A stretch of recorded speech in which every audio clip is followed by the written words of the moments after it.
Legislator asal PDIP Hugua mengusulkan agar money politics atau politik uang dalam kontestasi pemilu dilegalkan dan diatur dalam peraturan PKPU. Usulan ini pun menuai reaksi yang umumnya menolak. Lantas apa alasan money politik agar dilegalkan dan bagaimana integritas pemilu jika dilegalkan? Kita akan berbincang bersama anggota Dewan Pembina Perludem Titi Anggraini dan juga anggota Komisi 2 DPR fraksi PDIP Hugua. Saya ke Mbak Titi dulu. Mbak Titi, selamat petang. Selamat petang, selamat sore Mbak Livi. Salam sehat buat kita semua. Salam sehat Mbak Titi. Mbak Titi, ini usulan anggota Komisi 2 Pak Hugua dari PDIP soal money politics agar dilegalkan. Dari sudut pandang Anda bagaimana melihat ini? Ya, saya menduga bisa jadi ya, ini perkiraan saya pertama itu bisa jadi adalah satir atau sindiran kepada frustasinya Pak Hugua atas praktik politik uang atau jual beli suara yang tidak bisa diambil tindakan yang membuat efek jera. Sehingga kemudian tadi ya disebut bahwa politik uang akhirnya sebuah keniscayaan. Karena dalam kontestasi pemilu kalau tidak ada politik uang maka tidak bisa menang. Padahal kita ini punya semua lembaga untuk melakukan kontrol pengawasan penegakan hukum. Artinya ini sindiran pada institusi-institusi yang ada tidak bekerja sebagaimana mestinya. Sampai-sampai kemudian frustasinya Pak Hugua berujung pada sindiran yang sudah legalkan saja. Mudah-mudahan arahnya ke sana ya.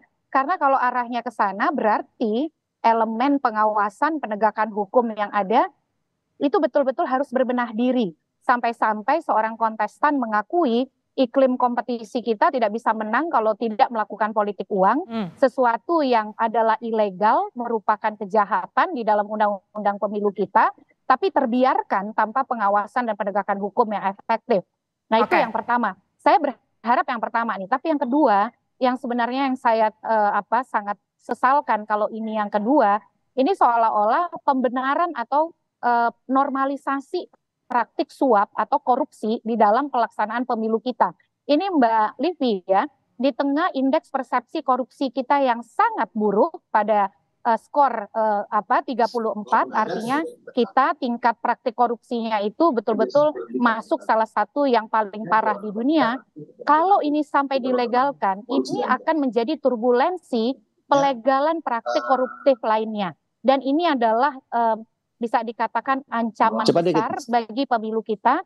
Pemilu dan demokrasi kita berada dalam alarm bahaya yang sangat besar. Jadi ini yang saya tidak mengerti betul kenapa sampai harus ada narasi itu. Pasti itu akan memicu praktik ikutan koruptif lainnya dan itu sangat disayangkan. Saya ke Pak Hugua, sudah tergabung bersama kami Pak Hugua. Ya. Baik Pak Hugua, tadi kita berbincang dengan Mbak Titi. Ada dua arti. Yang satu, apakah itu artinya satir, menyindir bahwa praktik politik, money politik itu sudah tak bisa terhindarkan, atau memang ini upaya untuk menormalisasi money politik? Kalau Anda sendiri maksudnya untuk bicara minta melegalkan itu untuk hal yang mana? Jadi sebetulnya ini kan hari ini rapat Komisi 2 DPR RI dengan penyelenggara dan Kemendagri. Kita evaluasi pemilu sebetulnya. Jadi dalam diskusi ini banyak cerita-cerita, intinya pemilu kali ini ada yang bilang brutal, ada yang bilang paling kurang demokratis, macam-macam lah. Lalu kan kita kembali kepada money politik itu memang dilarang. Saya paham itu, Undang-Undang nomor 7 dan nomor 10 melarang itu. Tetapi ada PKPU yang mengatur tentang kos politik atau dana kampanye. Ya, gitu kira-kira. Di situ diatur. Tidakkah? Karena hampir semua, kalau kita lihat di pemilu kemarin, mulai dari kampanye kan orang sudah memberikan duit. Pada hari hanya juga memberikan duit, jor-joran kan itu didiskusikan di dalam Komisi 2 tadi, dalam rapat Komisi 2 tadi.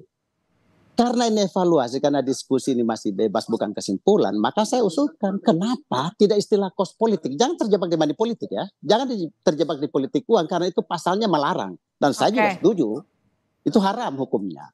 Akan tetapi PKPU ini kan turunan daripada undang-undang dengan istilah kos politik atau dana kampanye. Tidakkah kita legalkan ini barang? Sehingga bisa kita laporkan menjadi kegiatan yang bisa dilegalkan di dalam praktek pemilu kita. Karena kalau kita larang juga terus pelaksanaan secara masif, lalu bagaimana penyelesaiannya? Jadi sebetulnya diskusi bebas yang tidak masuk dalam kesimpulan tentu. Begitu kira-kira. Tapi kan Pak Hugo itu cuma beda istilah saja, praktiknya akan sama di lapangan. Ya kan kenyataannya begitu, Mbak. Pertanyaannya apakah kita tutup mata dengan ini?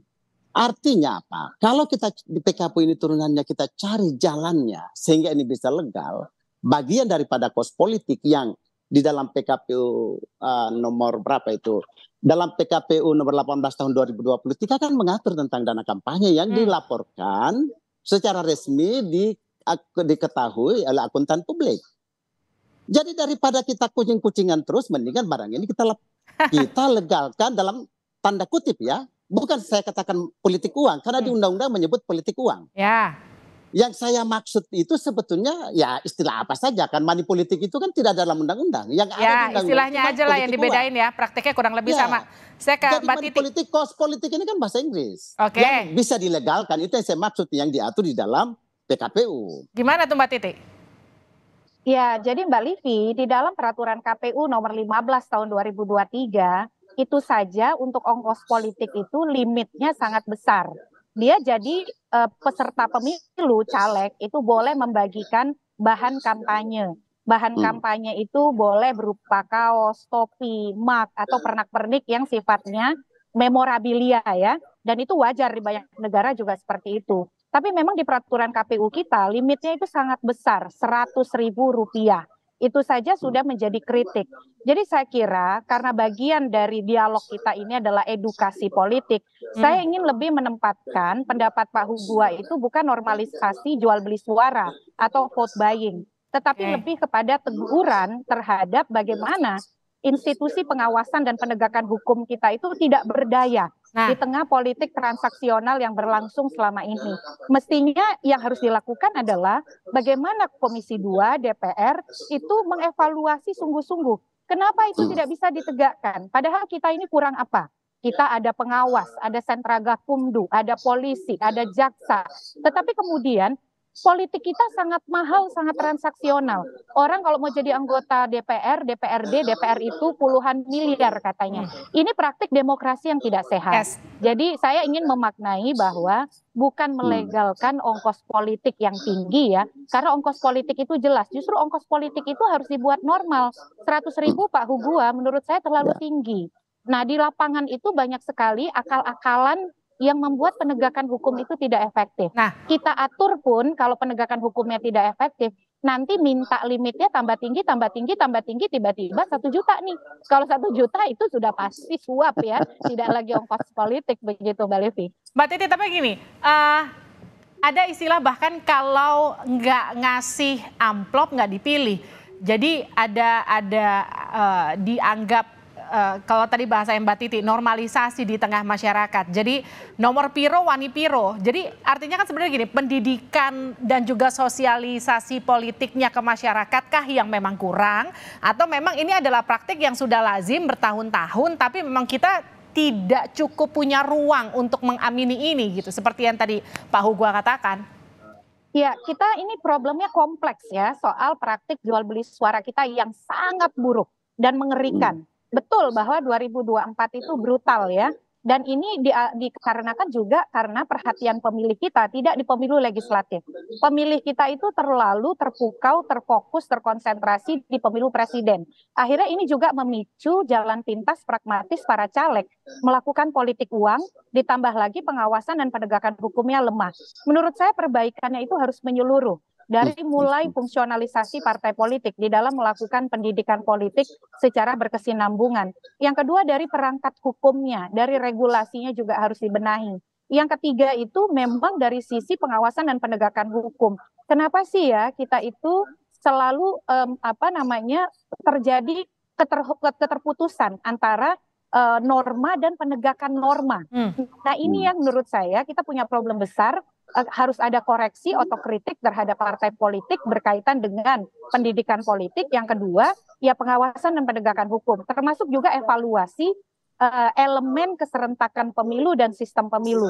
Makanya saya mengusulkan produk pemilu 2024, baik pemerintah ataupun parlemennya, betul-betul serius membentuk undang-undang pemilu. Jangan lagi berikan celah kosong termasuk rekrutmen pengawas dan KPU-nya, KPU Bawaslu-nya, jangan lagi lah dititipi anasir-anasir politik. Kalau undang-undang pemilunya berkualitas, KPU Bawaslu-nya berkualitas, insya Allah semua peserta pemilu itu senang. Tapi sekali dikasih celah, ya semua akan tidak senang dan tidak akan happy begitu. Nah itu yang sebenarnya menjadi evaluasi yang harus dilakukan oleh parlemen hasil pemilu 2024. Jadi saya ingin menempatkan pendapat Pak Hugua ini mungkin frustasinya seorang caleg ya di tengah proses pemilu kita yang sangat mahal, transaksional dan kotor kira-kira begitu. Pak Hugua, gimana tuh Pak Hugua? Iya, saya kira saya dan Mbak Titi ini kan di Komisi 2 sering ketemu, aktivis LSM sama-sama. Saya sebelum anggota DPR kan aktivis LSM juga. Saya memang menyadari itu bahwa betapa barang ini kita larang terus, tapi kenyataannya memang di hadapan mata dan tidak berdaya siapapun. Jadi sebetulnya kita cari satu terobosan.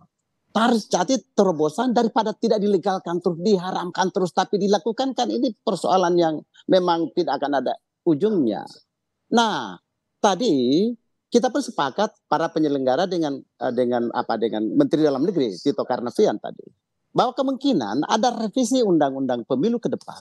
Bahkan saya termasuk yang mengusulkan juga kenapa kita tidak kembali kepada pola di mana supremasi partai politik dikembalikan 100%. Pemilihan itu mungkin saja lebih murah dan lebih kepada pemilu gagasan, pemilu berbudaya, pemilu yang penuh dengan tujuan kesejahteraan rakyat sebagai tujuan kita pemilu dan pilkada ini, kembalikan kepada tanda gambar partai politik yang menentukan kembali supaya murah. Kalau itu maka lepas dari jor-joran yang seperti Mbak Titi tadi ngomong. Jadi kita sebetulnya lagi mencari format. Jadi istilah money politik dilegalkan itu saya juga mengatakan bahwa itu haram. Cuma kan sebuah situasi yang memang kita haramkan tapi dilaksanakan di hadapan mata kita. Inilah kira-kira yang berkembang sehingga Mbak Titi kita pun sepakat dan pasti kita ketemu di Komisi 2 terus untuk kita kembalikan ini. Sistem pemilu kita ke depan, revisi kita perbaiki, kita sempurnakan menuju tujuan negara. Saya ke Mbak Titi deh. Mbak Titi, artinya gini, kalau tadi Pak Hugua saya simpulkan sedikit kurang lebih pemilu dikembalikan ke sistem tertutup, apakah memang akan bisa mengurangi kos demokrasi kita yang dianggap sekarang begitu mahal? Ya, memang sistem pemilu kita harus dievaluasi Mbak Livia ya. Tetapi dalam mengevaluasi sistem pemilu itu harus holistik. Jangan sistemnya diubah, tapi perangkat-perangkatnya itu tidak mengikuti. Misal contoh, kalau misal tertutup, proses pencalonannya harus demokratis. Jangan sampai sistem tertutup justru menyuburkan jual beli nomor urut di internal partai, malah memperkuat hegemoni elit untuk sewenang-wenang begitu ya. Nah sekarang yang sistem terbuka saja Pak Hugua, calon yang dapat suara terbanyak saja bisa dibajak oleh calon yang disukai elit, dipaksa mengundurkan diri begitu. Nah saya setuju ya evaluasi soal sistem pemilu, tetapi sebelum kita memutuskan sistem yang mana, mari kita tempatkan segala sesuatunya secara menyeluruh. Karena pilihan sistem itu Mbak Livi bukan hanya tertutup terbuka, ada sistem campuran atau MMP, ada sistem paralel. Nah mari kita sesuaikan dengan visi besar pemerintahan kita, karena tujuannya itu satu, memperkuat integralitas politik. Yang kedua representasi. Yang ketiga efektivitas pemerintahan. Nah inilah tugas dari parlemen kita, tetapi sekali lagi jual beli suara politik uang adalah haram, jangan pernah kita normalisasi karena dia pasti akan membawa ekses kepada praktik korupsi yang lebih buruk lagi. Terima kasih sudah bergabung di Sapa Indonesia Malam Pak Hugua. Terima kasih juga Mbak Titi Anggraini sudah bergabung bersama kami. Terima kasih.